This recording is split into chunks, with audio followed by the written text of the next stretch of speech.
Hello, അസ്സാം വലൈക്കും. ഇന്നത്തെ നമ്മുടെ റെസിപ്പി ഒരു ഹൽവൻ്റെ റെസിപ്പിയാണ് കേട്ടോ. അതും നമ്മൾ അവൽ വെച്ചിട്ടാണ് ചെയ്യുന്നത്. അപ്പോൾ അതെങ്ങനെ റെഡിയാക്കാം നമുക്ക് നോക്കാം. അപ്പോൾ അതിനായിട്ടൊരു പാൻ അടുപ്പത്ത് വെച്ചിട്ടുണ്ട്. എന്നിട്ട് അതിലേക്ക് 1.5 കപ്പ് അവലാണ് ഞാൻ ചേർത്ത് കൊടുക്കുന്നത്. അത് നമുക്കൊന്ന് വറുത്തെടുക്കാം. അപ്പോൾ അവലെടുക്കുമ്പോൾ നല്ല ചുമന്ന അവലെടുക്കുകയാണെങ്കിൽ നമ്മുടെ ഹൽവക്ക് നല്ല കറുത്ത കളർ ഉണ്ടാവും. അപ്പോൾ എൻ്റെ കയ്യിൽ ഈ ഒരു വെള്ള അവലേന് ഉണ്ടായിരുന്നത്. അപ്പോൾ ഒന്ന് അവൽ കുറച്ച് സമയം വെച്ച് വറുത്തെടുക്കുമ്പോൾ നമ്മളെ കയ്യിൽ ഇങ്ങനെ വെച്ചിട്ട് പിന്നെ പൊട്ടിച്ച് നോക്കുമ്പോൾ അങ്ങനെ പൊടിഞ്ഞു പോകുമ്പോൾ നമ്മൾ അവൽ വറവായിട്ടുണ്ട്. ഇനി നമുക്കതൊന്ന് ചൂടാറാൻ വേറെ പ്ലേറ്റിക്ക് മാറ്റി വെക്കാം. അപ്പോൾ നമ്മൾ അവലെടുത്ത ആ കപ്പിൽ തന്നെ 1/2 കപ്പ് പൊടിച്ച ശർക്കര എടുത്തിട്ടുണ്ട്. അപ്പോൾ ശർക്കരൻ്റെ അളവ് നമുക്ക് കൂട്ടിയും കുറച്ചൊക്കെ ഇരിക്കുക, ഓരോരുത്തരുടെ മധുരത്തിനനുസരിച്ചല്ലേ. അപ്പോൾ എന്നിട്ട് ഞാൻ അതിലേക്ക് 3-4 ടേബിൾ സ്പൂൺ വെള്ളം ചേർത്ത് കൊടുത്തിട്ടുണ്ട്. ഇനി ശർക്കരയൊക്കെ ഉരുകിയിട്ട് നമുക്ക് അരിച്ചിട്ട് അത് ചൂടാറാൻ മാറ്റി വെക്കാം. ഇനി ഒരു മിക്സിൻ്റെ ജാർ എടുത്തിട്ട് അതിലേക്ക് 1 കപ്പ് തേങ്ങയും 1.5 കപ്പ് വെള്ളം ചേർത്ത് നമുക്ക് അരച്ചെടുക്കാം.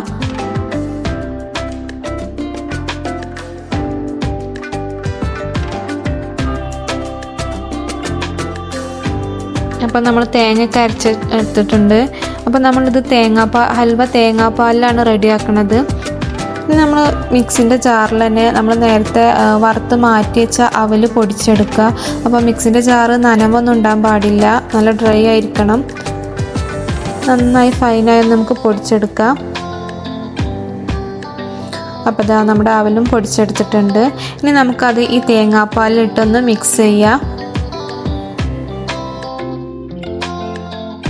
അപ്പോൾ കട്ടകളൊന്നും ഇല്ലാതെ നമുക്ക് മിക്സ് ചെയ്തെടുക്കണം. അപ്പോൾ മിക്സ് ചെയ്യുമ്പോൾ കട്ടകളുണ്ടെങ്കിൽ നമുക്കൊന്ന് മിക്സിൻ്റെ ജാറിലിട്ടൊന്ന് അടിച്ചെടുക്കാം, കുഴപ്പമൊന്നുമില്ല. അപ്പോൾ അതാ നമ്മളെല്ലാം മിക്സ് ചെയ്തെടുത്തിട്ടുണ്ട്, കട്ടകളൊന്നും ഇല്ലാതെ മിക്സ് ചെയ്തെടുത്തിട്ടുണ്ട്. ഇനി നമുക്കൊരു പാൻ ചൂടാക്കാൻ വെക്കുക. എന്നിട്ട് അതിലേക്ക് ഈ മാവ് ഒഴിച്ചു കൊടുക്കുക. ഈ തേങ്ങാപ്പാലിലും ഈ അവലിലും മിക്സ് ചെയ്ത് വെച്ചാൽ ഈ മാവ് ഇതിലേക്ക് ഒഴിച്ചു കൊടുക്കുക.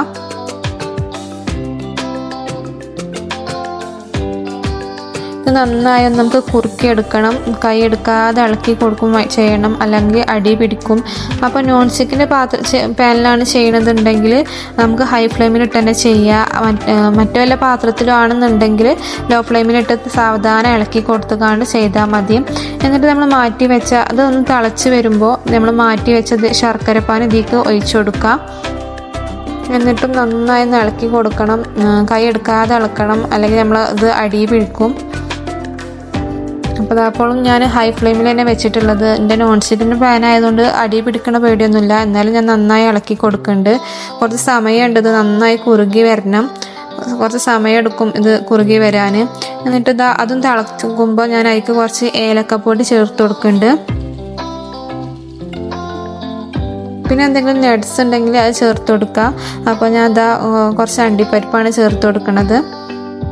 അതിൻ്റെ ഇടയിലൊക്കെ കടിക്കുമ്പോൾ നല്ല ടേസ്റ്റ് ആയിക്കാരം. എന്നിട്ട് നന്നായി ഒന്ന് ഇളക്കി കൊടുക്കുക. എനിക്കൊരു 10-20 മിനിറ്റ് എടുത്തിട്ടുണ്ട് ഇത് കുറുകി വരാൻ. അപ്പോൾ അതാ നമ്മൾ ഹൽവൻ്റെ ബാറ്റർ ഏകദേശം ഇങ്ങനെ കുറുകി വരാൻ തുടങ്ങിയിട്ടുണ്ട്. അപ്പോൾ അതിലേക്ക് ഞാൻ 1 ടേബിൾ സ്പൂണ് നെയ്യ് ചേർത്ത് കൊടുക്കുന്നുണ്ട്. അപ്പോൾ നമ്മൾ ഈ 1 ടേബിൾ സ്പൂൺ മാത്രം എണ്ണ ആയിട്ട് ചേർത്ത് കൊടുക്കണുള്ളൂ, വേറെ എണ്ണയൊന്നും ചേർത്ത് കൊടുക്കണില്ല. അപ്പോൾ നമ്മൾ ഹൽവൻ്റെ മിക്സ് ഏകദേശം ഇങ്ങനെ ആയിക്കൊണ്ടിരിക്കുകയാണ്. നമ്മുടെ പാനിൽ നിന്നൊക്കെ വേറിട്ട് വരൽ തുടങ്ങിയിട്ടുണ്ട്. നന്നായി ഇളക്കി കൊടുക്കണം.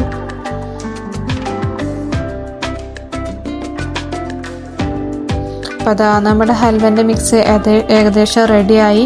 ഇനി നമുക്ക് കുറച്ച് സമയം കൂടി 2 മിനിറ്റ് കൂടി ഇളക്കി കൊടുത്തിട്ട് നമുക്ക് ഫ്ലെയിം ഓഫ് ചെയ്യാം. അപ്പോൾ എനിക്ക് ആകെ ഒരു 20 മിനിറ്റാണിത് എടുത്തിട്ടുള്ളത്. അപ്പോൾ ഇതിങ്ങനെ ലോ ഫ്ലെയിമിലോ, ഞാൻ ഇപ്പോൾ ഹൈ ഫ്ലെയിമിലിട്ടിട്ടാണ് ഇത് ചെയ്തെടുത്തത്. ലോ ഫ്ലെയിമിലാണെങ്കിൽ ഇതിലേറെ സമയം പിടിക്കും. എന്നിട്ട് നമുക്ക് ചെറിയൊരു പാത്രം വെച്ചിട്ട്, ഗ്ലാസിൻ്റെ പാത്രമോ ഏത് പാത്രമായാലും കുഴപ്പമില്ല, അതിൽ കുറച്ച് എണ്ണ തടവിയിട്ട് നമുക്ക് ഈ ഹൽവൻ്റെ മിക്സ് അതിലേക്ക് ഇട്ട് കൊടുക്കുക. എന്നിട്ട് ഇതേപോലെ നമുക്കൊന്ന് പരത്തി കൊടുക്കാം.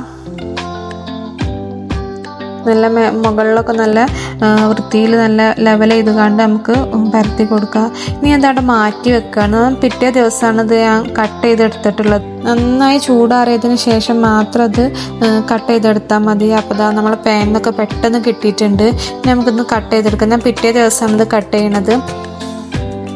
അപ്പോൾ നമുക്ക് വേണ്ട ഷേപ്പിൽ നമുക്ക് കട്ട് ചെയ്തെടുക്കാം. അപ്പോൾ അത് അടിപൊളിയായി വന്നിട്ടുണ്ട്. അപ്പോൾ എല്ലാവരും ഒന്ന് ട്രൈ ചെയ്ത് നോക്കൊണ്ടു. നമ്മളെ വീട്ടിലുള്ള സാധാരണ സാധനങ്ങൾ വെച്ചിട്ടാണ് ഞാൻ ചെയ്തെടുത്തത്.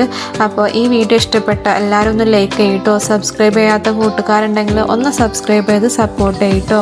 ഇൻഷാ അല്ലാഹ് നെക്സ്റ്റ് വീഡിയോയുമായി വീണ്ടും കാണാം. അതുവരേക്കും അസ്സലാമു അലൈക്കും. ബൈ.